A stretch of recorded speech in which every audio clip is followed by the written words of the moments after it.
Why, hello, and welcome back to another episode of Voice of the Rings. I'm your host and guide, Zollin Ironshield, and today we are going to cover the subject of fellowship and community, and in particular, I'm going to cover it within the Dwarves of Middle-earth in Tolkien's Legendarium. So that is what we're going to be working on today in this video. I hope you will enjoy, and sit back, grab your mug, grab your pipe, sit back, like and subscribe if you would, or leave a comment on your thoughts, and we're going to cover it all today. I'm actually going to go into the world of Lord of the Rings Online, which is a great game that I cover things in, and I'm going to show you some locations. But before that time, I would like to quickly shout out my friends that are doing this playlist with me. They allowed me to host this year, the other Tolkien content creators, but let me just do this little, show you this little flyer real fast in my video here.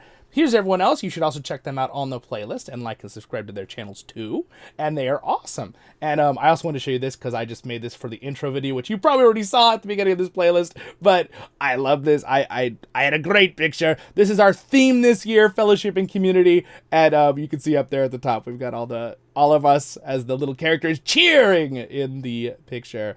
Yeah, anyway, I had fun making that. So anyway, welcome, my friends. Let's get straight into it. What am I going to cover today and all that kind of stuff? Again, you can skip over in this video to the part where I get into the game and show you some locations, but you need some context first. What do I want to cover is about the dwarves in general. So in the movies, Peter Jackson's movies, which I love, The Hobbit and The Lord of the Rings, I know some people have some things with The Hobbit, but I'm a fan, still, even though there are some things too for me.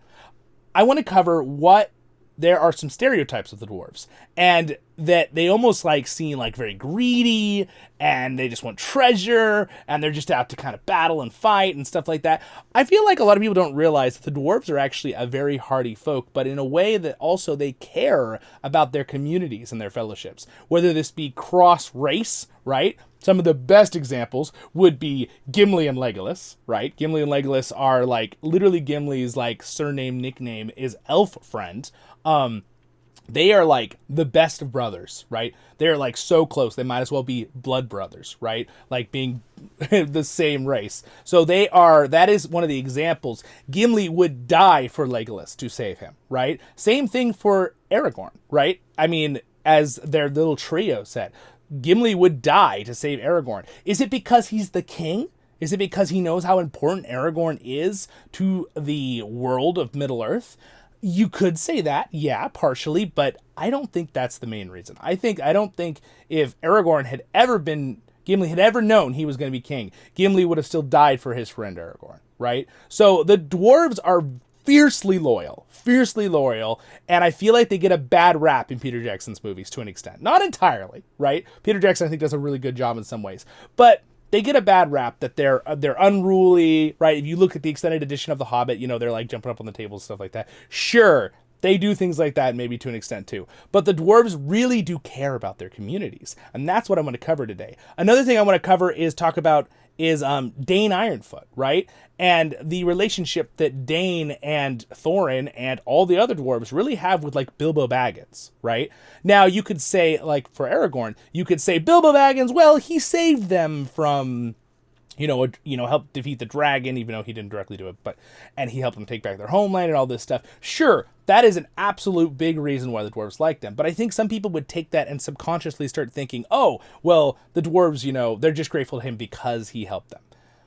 Well, I think it's more than that. They care about him as family. They now think of Bilbo Baggins as family. We see this later in the books, in the lore, within the Lord of the Rings, when a Nazgul messenger comes to Erebor and actually asks Dain and the dwarves, hey, we'll give you this ring and some money or whatever, or if you tell us where Bilbo Baggins is. And of course, what was Dain Ironfoot's response? Well, get lost, basically was what he said. And the moment he was gone, that was immediately when Dain Ironfoot sent Gimli and Glóin to Rivendell, which is why they were there for the Council of Rivendell, right? They immediately sent them to basically save the dwarves. So that was, or save Bilbo, excuse me, not the dwarves, save Bilbo. And that's just really neat. That's really cool. So they really care about Bilbo, as in, even though he's a hobbit and he's not a dwarf, he's their fellow friend and practically family, right? Not only for what he did, but also his loyalty with Thorin. Now, if we talk about Thorin for a minute, Thorin Oakenshield, Thorin clearly literally died fighting with his two nephews, right, in the Battle of Five Armies. We know that Fili and Kili both died protecting him. I will say in the Hobbit movies, I did not like how they killed Fili and Kili. I thought it was very anticlimactic compared to the books, even though they made it its own special thing. I think that Fili and Kili, personally, again, you might like that part. I'm not saying if you do or don't, that's fine. But I think Fili and Kili dying defending Thorin in the thing. Again, were they dying to defend him because he was king or because he was their uncle? I would say uncle first, king second, personally. The dwarves are fiercely loyal. And we see another respect of this when the dwarves come out to help Elrond, right? Now, in the Rings of Power, they destroyed this part, and I'm not even going to go into that. But in the books, which is this Tolkien reading day, the dwarves come out and save Elrond and the other elves and pull them into Moria when Sauron attacks Eregion, right? And just destroys it after he wants to get the rings and kill Celebrimbor and everybody. Yes, he kills Celebrimbor. But Elrond gets saved and all the dwarves, because they were so friendly, the dwarves pull them into Moria, and literally a lot of the dwarves die to fight this crazy big army. What could have the dwarves done? They could have just stayed in their mountain and been like, ha, I'm not coming out to help those stupid elves. No, that's not what they do. That really happens a lot in the movies. You kind of feel like there's this like animosity, like to an extreme degree. But when it really comes down to the brass tacks with dwarves, they're there to save the day, right? They're there to help their friends. They don't care if they're just dwarves. They could, if men, elves, or hobbits, they will be there to save them if they are their allies or friends, right? So the dwarves come out of Moria. They do all, they probably, I assume hundreds of them die trying to help the elves. And they pull the elves back into Moria and they slam the doors shut, right? That's in the books. And it's awesome. Right? It's awesome. That's how Elrond didn't die originally and all that stuff. And then, of course, Elrond later starts Rivendell, blah, blah, blah. But that's farther back in the Second Age. So anyway, my point of all these examples is to talk to you about this today, guys, is that the dwarves fiercely care about their friends and family. They really do. Will dwarves pick gold over their family and friends? That's the big question in this, right? Now, I think it comes down to the individual. But I think on average, some people might really disagree with me on this, but I think the books agree with me more with Tolkien's books than the movies would on this. The dwarves would save their friends and family before the gold. That's my feeling on since this whole Tolkien Reading Days theme is fellowship and community, that's why I wanted to go into the dwarves, because I feel like they get a really bad rap. And the dwarves are fiercely loyal, and they will save their friends and family above their treasure, right? Now, again, in the books, they do the dragon sickness a little extremely... sorry, not the books. The movies over the book, because the dragon sickness is in the books, where Thorin gets kind of obsessed, right? Like his family, like this treasure. And that's because of the evil of not the gold, but of the dragon being on the gold, for those who might not know in the lore. But that is really, really something in the end that Thorin really respects and cherishes his best friend, Bilbo Baggins, really one of his best friends by the end of the books. And in the books, he doesn't die immediately on the field after his nephews try to save him. He has a mortal wound, and he's alive for about 3 days, and then he talks with Bilbo and says, hey, I'm sorry for my outbursts and getting angry, that it was controlling my mind kind of thing. And he says, you were the best friend. And, if more people valued, friendship and home over gold, this world would be a very merry place. And that is Thorin's line. Now, granted, Tolkien wrote it, so it's Tolkien's line too. But that is Thorin's line in the books, right? If more people valued friendship and home over gold and riches, right? That's not the exact wording, but you get my point. That is so neat to me. It gives me the chills, right? Because the dwarves are a loyal, fiercely loyal, clan. I feel like the dwarves are they're so hard rock, and people say they're stubborn and all this stuff. Well, they're stubborn to a fault. It could be a negative, but it's also a positive. They will stubbornly fight for their dwarven family or for their friends out of the wider community of elves, hobbits, and men. They will fight to the death to save their friends before they will ever give in to evil, right? Now, again, an interesting thing is, too, dwarves rarely go to Sauron. There is some small occasions where some dwarves were evil and joined Sauron, blah, blah, blah. And in Lord of the Rings Online, they actually talk about some stuff like that in further past what Tolkien wrote, which is the game we're going to jump into here in a minute. But it's just, this is the main stuff I wanted to talk about in this video today. I think it's inspiring. I think it's really, really cool. I'm a big fan of the dwarves. Now, just so you guys know, as a Tolkien content creator, I love all 4 of the races. I love them all. I love the elves. I love the men, I love the dwarves, and I love the hobbits. I think they're all amazing. I think they're all very complex, how Tolkien wrote them. There's good and bad ones in every group, though on average, usually, you know, again, dwarves and elves seem to tend to lean towards more of the good side, but that's not always the case. Men are usually the ones that are the most easily corrupted, right, by evil in the Middle-earth. But with that, I mean, hobbits are probably the least corrupted. That's the point of the original books. But yeah, that's just really cool. And again, if you don't remember, the dwarves, when they're given their 7 rings of power, they never fully corrupt to Sauron. They kind of like sink into their mountains and get greedier, and it's kind of the evil affects that, right? It affects their greed and stubbornness and things like that if we're talking about the rings. But they never just join Sauron. They never become wraiths. They never... Tolkien makes it very clear that Sauron did not realize the stubbornness of the dwarves was so extreme that they hate evil, right? So they're like, yeah, we're not going to become ring wraiths. That's ridiculous, right? Even though that's not really the choice of anyone. But they don't, right? They just become more greedy and they get more power. And it actually does kind of help the dwarves to an extent. But then because of their greed and their piling of treasure and riches, the dragons get, you know, indirectly Sauron gets help because the dragons kind of wipe out a lot of the dwarves, right? Dwarves, to me, are something in Tolkien that wrote in, if you compared anything to real life with different groups of people, some people have different ideas. Some people don't necessarily, most people like the idea of the Scottish dwarven theme, right? I really like that having a little bit of a Scottish background myself. Some people like different groups and different types of voices in different areas. But I think that the idea that the dwarves are kind of like, they've always been kind of like this people that have just really been beat on. And they're usually like the frontline defenders. In the original stories of the First Age, the dwarves are the only ones that can fight the dragons. Because everybody else in full suit of armor, when they block the fire, they would get roasted in their own armor and die. Right? The elves and men, they'd all die. They couldn't fight the dragons. So who fought the dragons during some of the wars in the First and Second Age? It was the dwarves. They were in full armor, but they could take a lot more heat. So when they got blasted by the fire, they were okay, right? That's kind of a cool thing. Also, the dwarves to me always kind of felt, again, like the Scottish feel like they've always been kind of like, if you look back in history, you know, now we're, you know, many countries are all friends and stuff with this, but, you know, it's always kind of like the Scottish are always kind of getting attacked by everybody, right? All around, all the time. They're just like, oh, we're holding our ground, right? Same thing, sometimes I think kind of like, it was like the Jewish too background. It feels like that always seems like there's always people attacking them throughout history, right? They're just like, which is interesting, by the way, because Tolkien, you could say this for a lot of different countries, and by the way, in real life, comparing to them. But those are some that come to my mind. Tolkien used their language as, right, the Viking runes, Norse runes, and also their actual dialect of Khazad-dum, Baruch Khazad, Khuzad, I menu, right? Like these words, which, by the way, Baruch Khazad is axes of the dwarves. Khazad, I menu is the dwarves are upon you, for those who might not know. Most of you probably know that as Tolkien fans. But it's a really good, the war cries that dwarves love to use. And also the language's dialect is like from Hebrew, which is very interesting, and how it's structured, Khazad-dum. Very interesting side note. So the runes are from Norse, and the dialect style of Khazad-dum is actually from the Hebrew, which is very different than like Latin languages, but we're not going to go into that because this is about Fellowship Community Day. So with that, my friends, let's hop on into the game and show you a couple locations.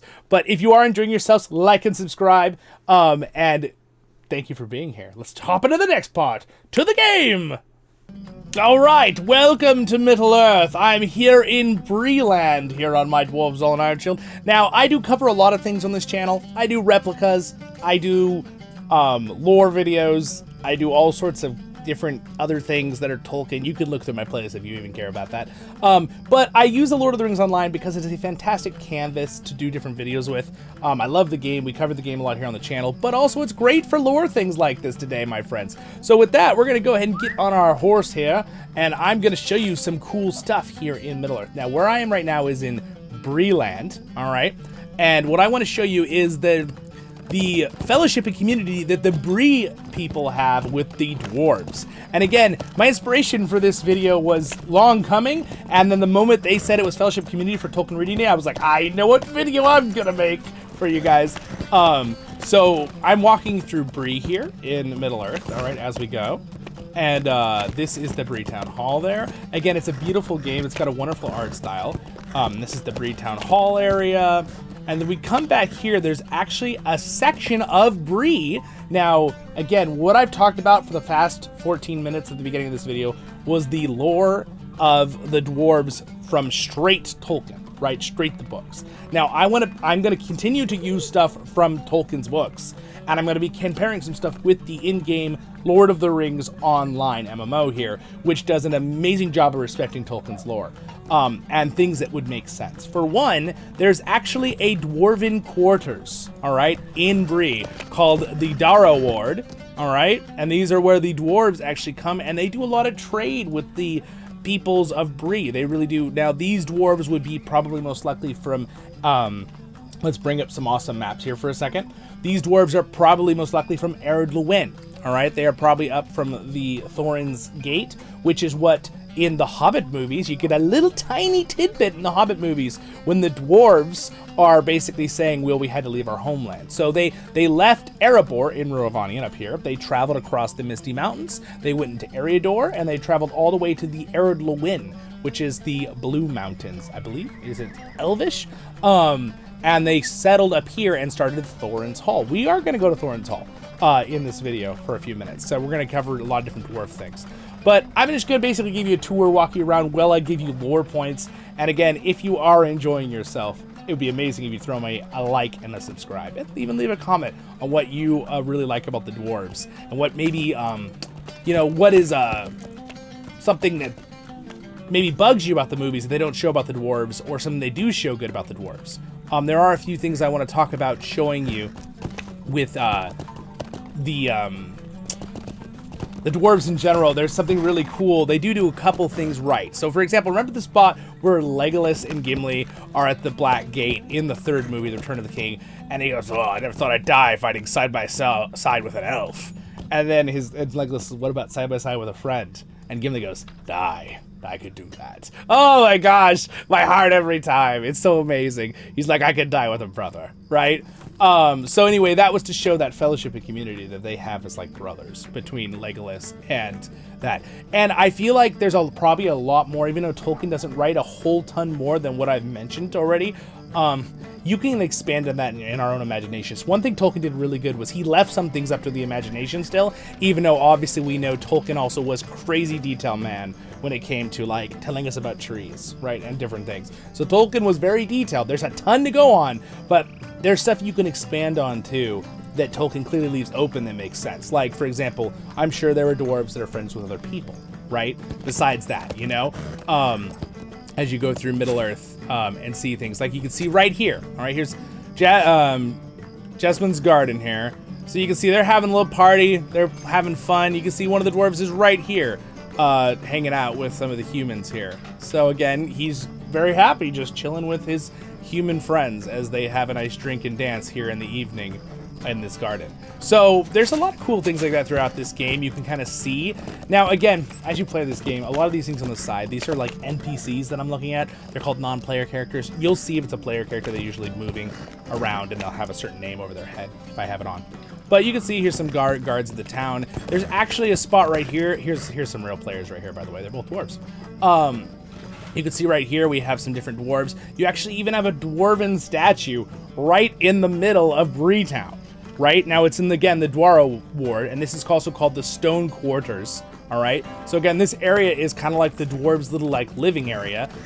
You remember in the book, the books tell us about it, but in the movie, the Hobbit movie, where Thorin is like forging when they're saying, and then he'll never forget and he'll never forgive with the dragon killing his people and taking his land.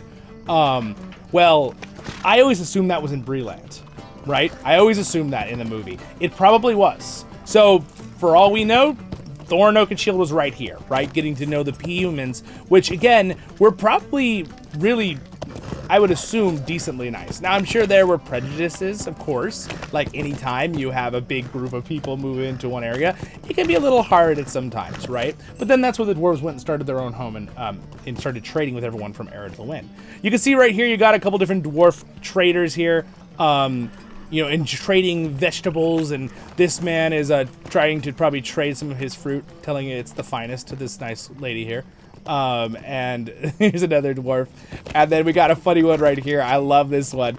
These nice young ladies here are I feel like they're maybe accosting this guy with words, and he's terrified with his eye patch. Now this could be a good thing, it could be a bad thing. Maybe he sold them some bad honey, and they're like, "We know what you did." He's like, I'm sorry." Or maybe they're just you know, having a nice chat, and he's not very social, so it's terrifying. I mean, that could be it too. So anyway, just like that. So as we go through here, there's some more dwarves doing trade. And again, this is within Breeland. So now I've kind of left the dwarven area. So most people you're gonna see are now Ironmonger's Gate. There's another player right there in the game. But you go through this land, and you can kind of see stuff. Now this is more of the human area. You'll notice that most people here now are humans. There's another player on his horse. But like even here, right? You got some other players. You got this guy, some human NPCs. Here we go. Perfect for Tolkien reading day right there, my friends. Ha ha! So this guy right here is actually reading the legend of the Lord of the Rings. You just can't tell, but he is. It's the Red Book of Westmarch, right? That Bilbo and Frodo did. So this is a copy he has. So anyway, there's Breeland, and now what we're gonna do is we're gonna go ahead and travel over. Now you'll actually see dwarves. Here's a bunch of actual players right here. They're all over the place, but the dwarves actually are kind of, what can I do for you? All over the Breeland. You really see dwarves all over the place. Even at this camp, there's a couple. You see one or two in the Shire. They're very rare. There's another fun little story that I'd like to talk about real quick. So what we're going to do is we're actually going to go to Hobbiton if it will let me. It will. So actually, I'm going to do this. I'm not even going to do a fast travel. I'm going to let this ride normal. It is nighttime in the game right now. But I will go ahead and give you a little trip tour.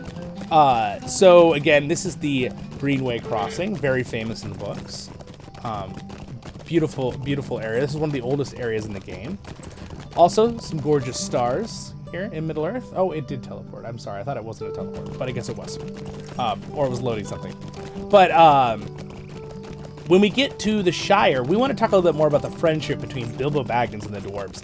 And they deeply cared for Bilbo. So in the books, they also more detail in the Fellowship of the Ring book. So in the movie, Bilbo just, sings this song when he leaves Gandalf, right? And he travels to Rivendell. The road goes ever on and on, right? And he sings that song as he walks out. In the actual books, two of the dwarves show up to actually assist, which is pretty cool.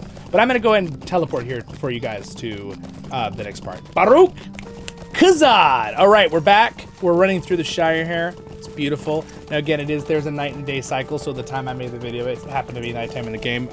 That wasn't my choice.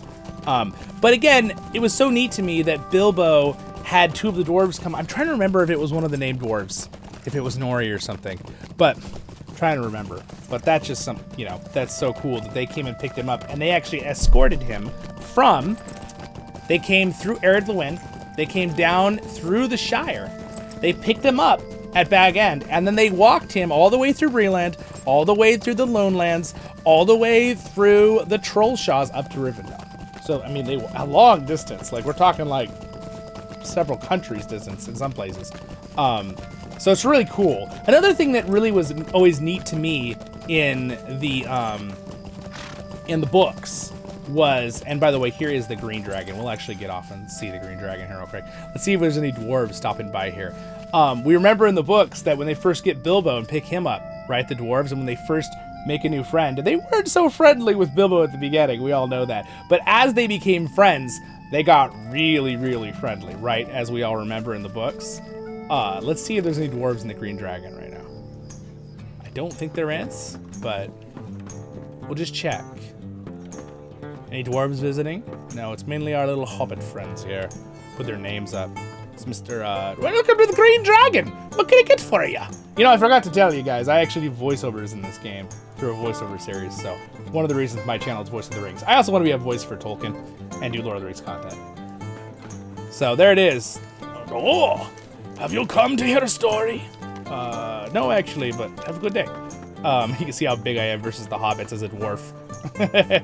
I'm very large in my armor here. So there's some ancient pictures of Smaug being defeated. Technically at the time of the Lord of the Rings game, if you ever want to play it or check it out, I cover it a lot on the channel too. I have new guides here if you're ever curious. I think any Tolkien fan, even if you're not a gamer, I think you should check out this game just a little bit, just to explore. You can explore a lot of very famous locations at the low levels too. It's really, really fun. There's so many Easter eggs from Tolkien's books in here. It is crazy.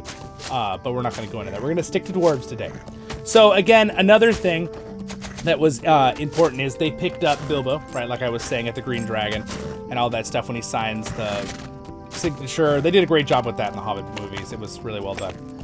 But that's when they first became really good friends with him. And then, you know, they pick him up. Another really good friendship between two characters that they do really well in the movies is between Bofur and Bilbo, right? And also Balin, right? And Bilbo. Those two characters are so endearing in the movies, the Hobbit trilogy with Bilbo. It's really, really fun to watch.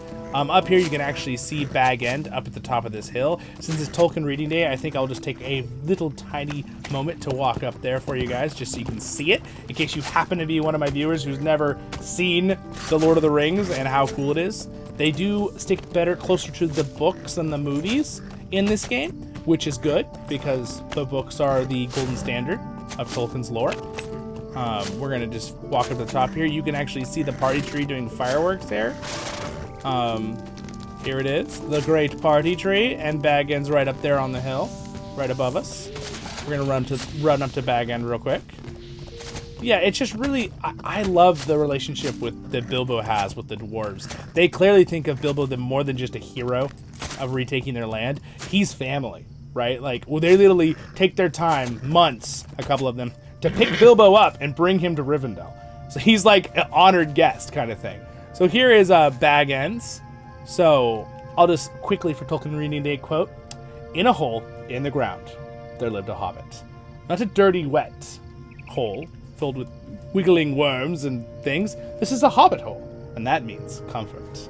It had a green door and a little knob." Anyway, we're gonna stop right there. I might have skipped a few sentences, but let's look inside real quick.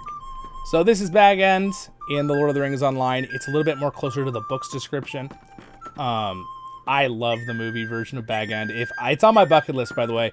If we get big enough, you guys, in the future, it's my bucket list. I'm going to make a recreation in real life of the Hobbit Hole of BagEnd, and then people can come visit. From the movie version, I think. I could use, of course, something straight from the books like this, but this is very iconic to the movie right here. This is where all the dwarves, when he first meets them. I love the part in the Hobbit movies where he's like, Bofur's like, well, you know, knock the flesh off your bones in the blink of an eye. And then Bilbo just faints. And he's like, oh, very helpful, Bofur. Gandalf gets all mad at him. I love that. Now, there's another cool thing. The dwarves' relationship with Gandalf the Grey. Now, I know Gandalf has a very good job of, he's not human, guys. He's right? He is one of the Valar. And he is pretty darn awesome. Or, excuse me, the Astari, but he is technically a Mar. Okay, they're both true. But they have a really good relationship with him.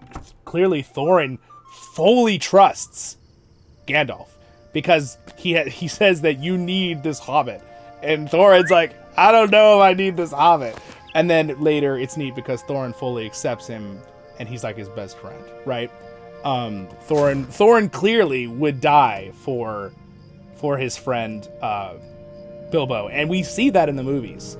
Now, granted, I don't know how everyone feels about the giant rock monsters fighting in the Hobbit movie. I'm a little 50-50 on it myself. But that part where Bilbo's hanging off the cliff, and they're all like, all the dwarves are like, oh no, Bilbo! And Thorin just jumps down, grabs Bilbo, throws him up, and then Thorin's like gonna fall and die. Now, was that particular spot in the book? There was a little bit of something about that, but, you know, and then, of course, what does Dwalin do to his basically his kin, right? Not mentioned as his king, but it's like one of his good friends too.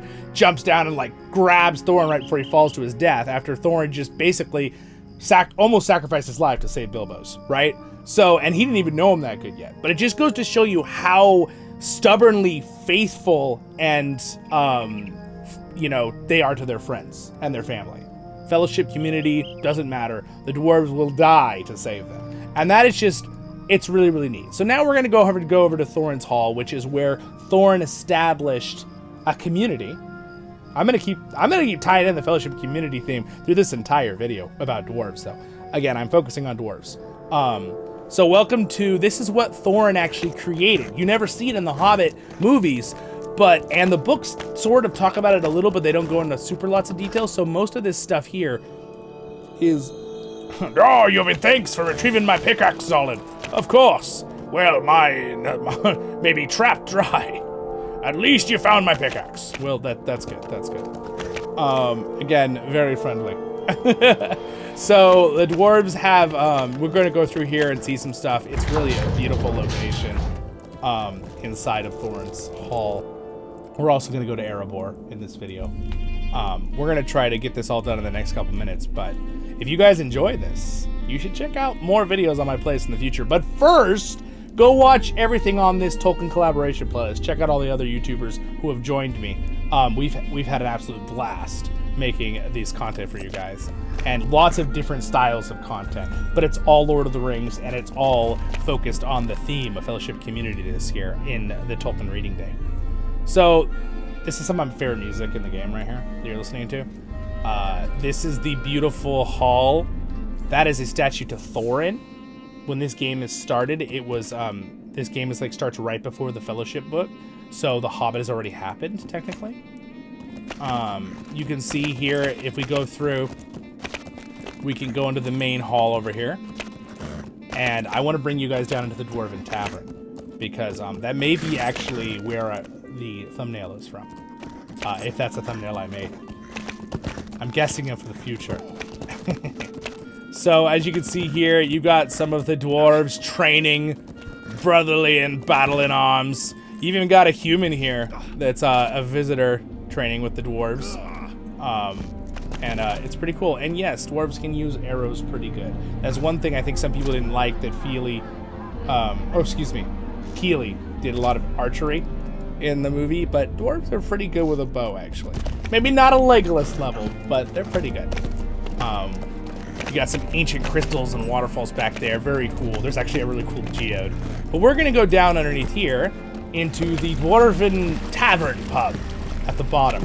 We'll talk a little bit more down here over in the pub. So this is underneath the underneath. And welcome. This is the Dwarven Tavern here. They have a lot of fun. You actually got a hobbit here visiting from an innkeeper. And this is the Dwarven pub. Oh, one of these days I'm going to catch one of those craws and roast it over a fire. It's a type of large cow. Fun side note, the horns of those cows is what Boromir's horn is made out of in the story. So this is the beautiful underground area here, tavern. There's kind of what the thumbnail will probably be like. But again, let's finish up here. I don't want to bore you or lose you. So with that, my friends, there's a lot of cool stuff in the dwarves. They are fiercely, fiercely loyal.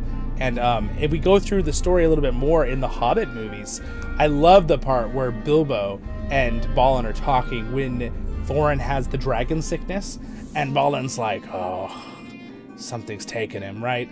And that whole part is neat because the dwarves are so worried about Thorin, right? Because he's family, right?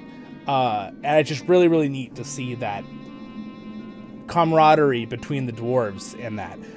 Another side note too is the dwarves, I know we all joke, and Tolkien had a joke that you can't tell the difference between dwarven women and men, but there are dwarves women and men, and they do have children, and they do very much care about them. In fact, that was one of the only things I really enjoyed in the Rings of Power, was seeing the father dwarf and wife with the children dwarves running around a little bit. It was a real small scene, but it was nice to kind of see that, right? We're not going to go into anything else with that because it's not always the best with lore, but I still appreciate that they kind of showed that. But yeah, it's a neat place, really, really cool, and they've done a really amazing job with this game and being able to show you kind of what the dwarves' life cycle. There's actually a quest here. I would give anything to be mining silver away in the north. They're fixing this up, right? You can see this guy is being lazy. He's supposed to be working, but he's sleeping. You know, classic. You know, there's always one. So, But yeah, the dwarves are very, very loyal, and they're also amazing engineers. They're really, really amazing. I feel like a lot of times when people think of creations of Middle-earth, they're only really thinking about like the elves or men of Numenor, right? That make these amazing creations or buildings and stuff. The dwarves have their fair share, even in the modern eras of the times. And they, I mean, look at Celebrimbor worked with Narvi, the dwarf, to make the Doors of Thorin, right? It's pretty darn cool to see their stuff. You can see these guys are selling stuff. A new helm would be help should one of these goblins take me unawares. Yeah, to see this guy over here is like, it's like you really want a helmet, you know? You never know when a goblin will jump off a cliff and hit you with a club. Here's one of the creatures, by the way. Looks like it escapes. The halls of Thorin is not grand as the glittering walls of Khazad-dum, but they are home for now. See, this is what the creatures that I was talking about, the cow things. Pretty cool. You can see the great waters down here. There is something I want to show you guys up here real fast. There's also a big, oh, well, on second thoughts. Oh, we're okay. I thought I was falling into the river for a minute. Yes. Oh, look at that water down there. Zollin just jumps in. All right. We have been expecting you, Zollin. Right this way. Oh, thank you. Yes, yes. Everyone, you should like and subscribe and check out all the other videos on the playlist with the collaboration. Oh, thank you for telling us, Mr. Townsperson. We appreciate that. All right, so I want to show you guys this down here. I'm a little bit, I've known far and wide here in the game, so they give me a royal welcome. It's very dark right here going down these stairs, but I want to show you this room because it is very classic dwarf, and I think it's needed to be seen by you all. Welcome to the Great Geode. So this room has been designed and created around the Great Geode. It's one of their training halls and guild areas. And it's very, very pretty. So I thought I'd just share it with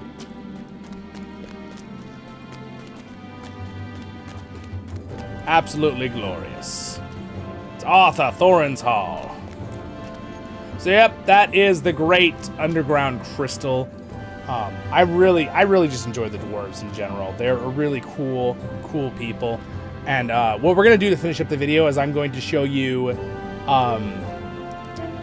two spots. I'm gonna show you Moria in the 21st Hall, and I'm gonna show you Erebor in the Great Hall, and the quarters.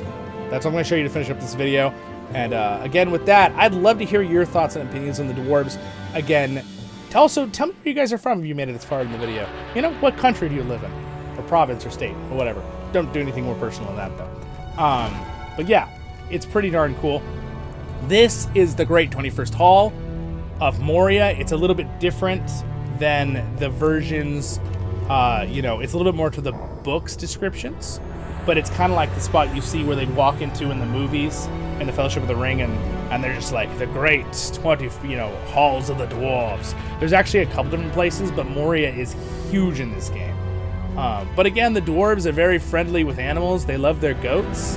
One thing a lot of people don't know about with the dwarves is that they also, not only do they care about goats, dwarves get a bad rap that they're just out to kill trees. Now, do they cut down trees? Absolutely. So there were some worries there when the Ents were created, but we won't go into that part of the lore. But the dwarves actually have a garden up here, an underground garden inside. They have water systems, they have air systems, they have light systems, they have gardens, they have animal care in Moria. They are very, very advanced when it comes to setup and design of their underground worlds. Oh, let me let this guy pass here. Pretty cool looking guard there. But yeah, it's really, really cool. The dwarves are far deeper of a culture and a group than is really shown in the movie, and what they respect and know and like and you know and do throughout the world of Middle-earth and the larger Ardar, right? The name of the planet, A-D-R-A. A-R-D-A, Arda. I flipped it. But yeah, it's really, really cool, and they're really awesome. And again, what we're going to do now is I'd actually like to show you the garden because it's super cool, and then I'm going to show you Thorin's Hall. Not long fill the halls of sorry, not Thorin's Hall. Erebor. I'm jumping around here. So, Thorak Bazaar. I don't know if I can go to Thorak, can I? From here? No, I cannot. So we're actually going to go to the stone wall. Actually, you know what? Let me just close everything here, and we'll look at Moria only. So this is how you get around in the game if you're curious. I guess I could be skipping this part for you, but hey, you can kind of see it. It's kind of cool. There's also the northern areas of that are pretty darn cool as well. But we are going to go to... There's a lot in... Oh, you know what? I think that... Excuse me, I've got the wrong stable master. No wonder I couldn't find it. I'm like, where is it? Where is it, precious? Gollum did come through Moria, you guys. He was here. Let's see. Jazza. Okay. Dwarves must fight for dwarves. That's where I'm going. Little fast travel here. Through the lands. Yeah, I just thought this would be fun to kind of give you guys a little bit of a /tour/lore video here in general. This is the great dwarven area. And you can see right here one of the light systems that brings light in from the upper parts of the lands. You can also see the great stair of Durin right back there. And some cool water. Which, the water in this game, for being an older game, looks pretty darn awesome. We have an ongoing joke on my channel that Zollin always goes, look at that water. I think it's pretty darn good for the time of this game. You can see here, by the way, if you ever want to play this game, it's a great time to try it, 2025. There's some big updates and new servers happening. Growing community, it's awesome. There is the great stair that Gandalf fought the Balrog up all the way. And then also, let me bring up my goat here. Ah, there we go. We got our little goat here to ride around on. So I want to show you real quick the gardens, which are right over here. In fact, we'll give a little walk to them, and then I'll show you the gardens real fast, and then we'll finish up the video by seeing Erebor. I think that'll be a good time to finish up here. So let's see. These are basically the tunnels you can travel through. Now remember, these are the ancient ruins. Basically, the dwarves are in the time of the Lord of the Rings Online. They're trying to reclaim Moria. So that you will find a lot of evil monsters. One thing about the dwarves too, not only does it matter with their fellowship and community, is that the dwarves are kind of like, they're like the bringers of light to dark places. They're the ones that fight the nameless things and the goblins and the monsters under the ground, right? Here is the Great Garden. You can see they even have water ponds. They have these crystals that bring light in too, as well as light from the ceiling with mirrors they bring down from the top of the mountain. It's really, really cool. It's a pretty amazing, this is all an underground garden forest that has been taken care of by the dwarves and their mirror systems. So, it's pretty cool. I actually have a lore video talking about that in detail if you're ever interested. But with that, let's travel over to finish up here at the Great Erebor. I'll do my little teleport here. Baruch Khazad. All right, we're teleported here. We are now in the Great Erebor, the glorious Erebor. So what I'm going to do is I'm going to walk you through this for a minute. You can see here that the dwarves have visiting humans and some elves. And this is when they've retaken Erebor already. It's been many years at the time of this game since Smaug was defeated. And they've now become very friendly. Now, another fun thing to finish up with the lore stuff that I want to talk about is the amazing friendship Erebor has with Dale and the Lake Men. Not to mention the Elves of Mirkwood later, but really, really comes down to the men and the dwarves, and they actually fiercely fight off the evil of the North. A lot of people don't know, but there were a lot of battles in the North during the War of the Ring and the Fellowship, Return of the King, and Two Towers books. And Erebor gets attacked by Rune, like majorly attacked. Okay, let's see if I can give you a good picture here of it. So Erebor actually gets totally attacked by Rune. They come up over here with an army. If that army had attacked in the south, Tolkien actually makes it clear in the books that they wouldn't have been able to win. So it's still like, it was crazy, right? So Dale gets attacked and Lake Town gets attacked, and they all retreat into Erebor and actually begin to basically fight for their lives. So the dwarves bring in all of the humans into Erebor to protect them. So again, when push comes to shove and throughout all the history, a lot of the times the heroes coming to the rescue in the stories are the dwarves. Everyone does it in some point of the story, the humans, elves, and dwarves. The hobbits do too, obviously, of course, but rarely do they have an empire level that they can absorb another group from another country to protect them, right? I'm talking mainly about that version of it.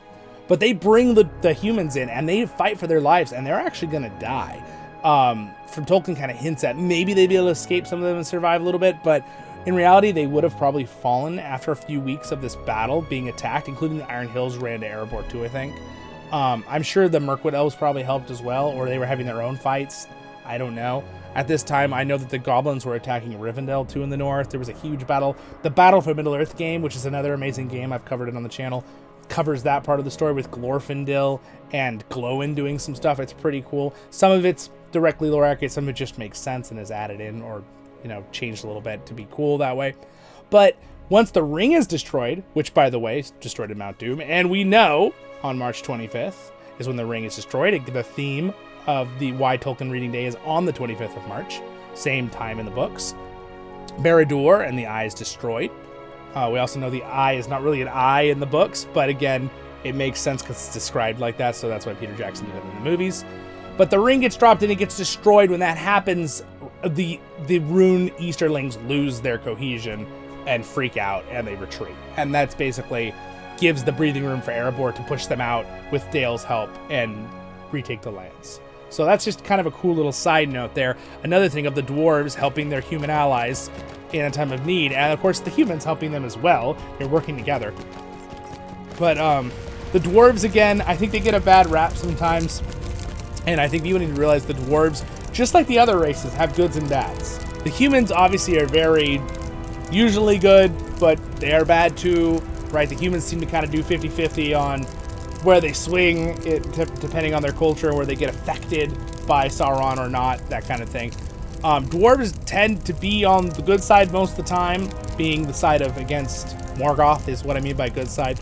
Obviously, the dwarves and elves have some fights. The dwarves, elves too. But then we know that the elves also usually are never turning to Morgoth, but they did have some infighting, which was pretty dark. They were kind of the first ones to kind of like kill each other, the elves, so I'm not poking at the elves there, but the point is Tolkien goes through the story showing that all of the races have their struggles, right? But what really comes down to the end is fellowship and community and coming together in the end, which is a really happy message and really cool. You can see here as Thorin, king of the Oakenshield, there is another player back here just chilling. He just happens to get into my video because he is here. But here is Thorin the III, king. It's really cool. I cover the Return to Moria, which is another game as well. They came out recently, an adventure game, survival game. Very fun. I cover it on the channel, make guides and some playthroughs. But they have a little bit different take on the timing of when the dwarves retake Moria.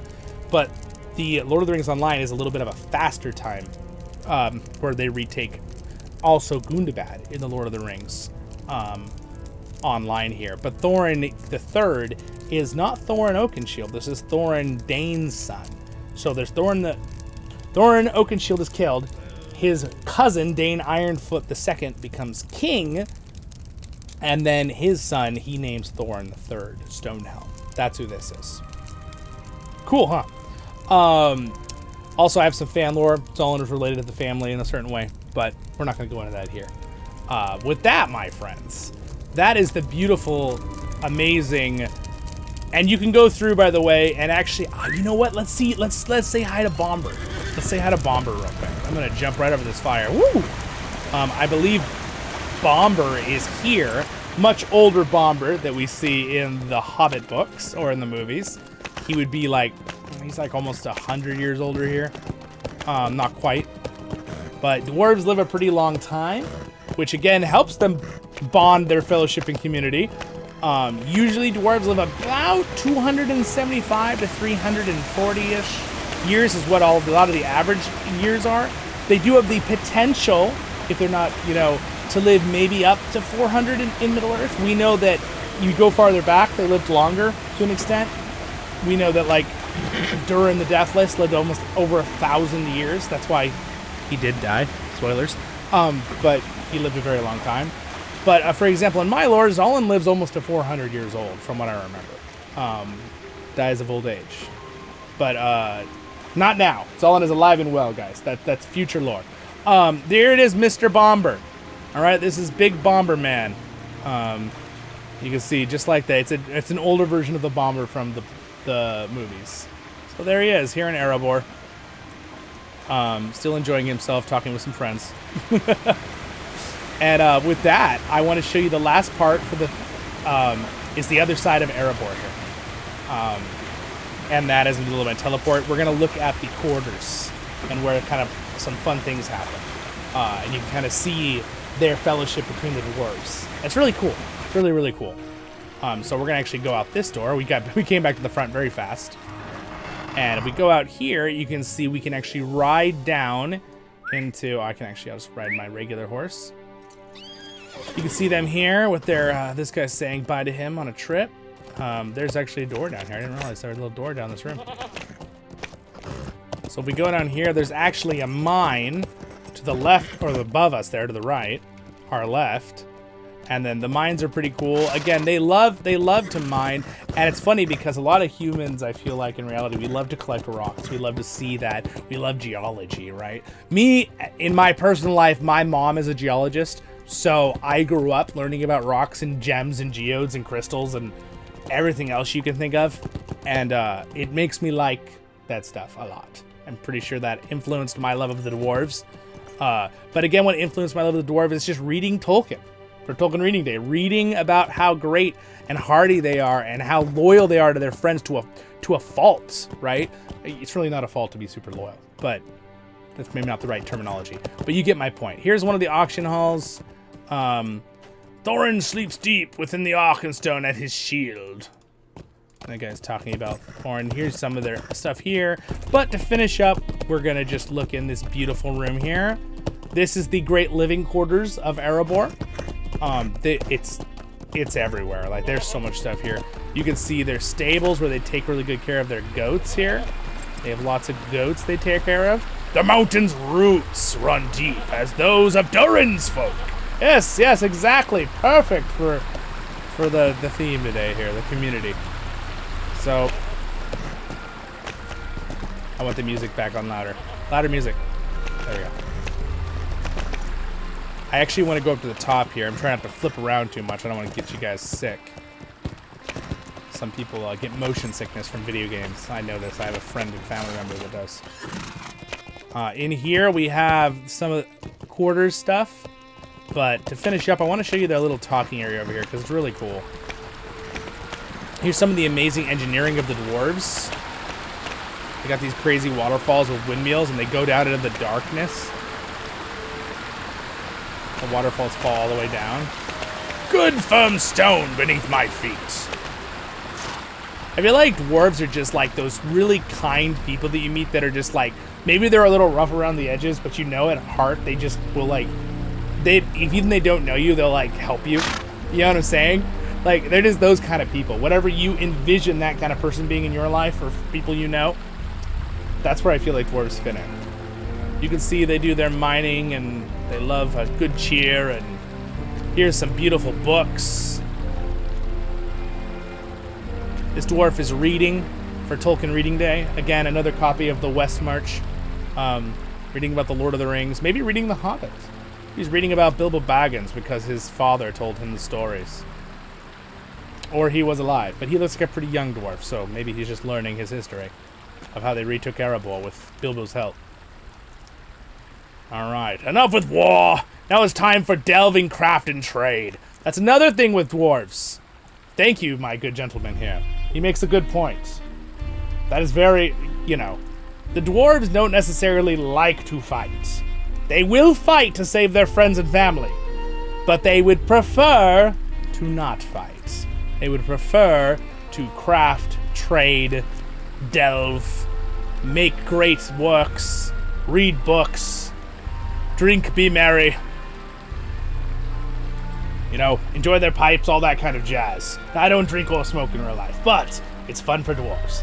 All right, so anyway, my friends, I think we'll probably finish it up right here in this beautiful room. This beautiful room here of crafting. I hope you guys enjoyed this video today. Again, happy Tolkien Reading Day. Thank you for being here with me for this. Let's make my character in a happy mood there. There we go. Make it there. I can change his mood with a certain command here. All right, and boom. There we go. Yeah, there he is. Happy Zollin Ironshield.